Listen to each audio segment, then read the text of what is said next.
get told. And they began to collaborate. They go, okay, we'll take this over here, and they kind of help set it up with a weaver and then a young boy spinning. And then they like those photos. So it is important, if you're doing it in another country, another culture, to get that feedback and not be afraid to.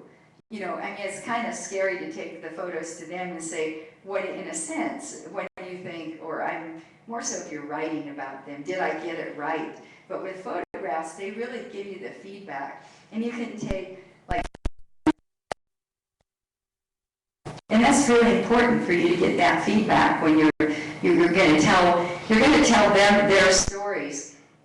Ken would tell you, I said, what gives me the right to tell their stories? I'm not Quechua. How can I get this right? He said at that point, I think I've been going there 20 years when I said that statement to him, and he said, if you don't tell this story, somebody else will. And they may not do as good a job of it as you will, having been there 20 years. So go ahead and tell it.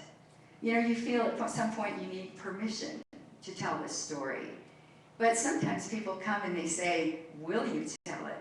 I met a woman from Laos down at Convergence in Albuquerque, big weaving conference once a year somewhere in the United States, from Laos. And I just showed her my book and talked a little, and she said, would you come make a film, a documentary, a film of us about the weavers that I work with?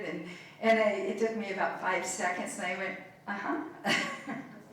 So that's one of this. I'd like to do a 6-part series on the importance of weaving traditions, what it means, why people keep weaving, what it means if their sons and daughters are weaving, how it gets passed on, when and where they learn to weave, why they keep doing it, and how communities have integrity, self-sustainability, like what Chimayo has when you go there, even though in Chimayo there are independent businesses doing it.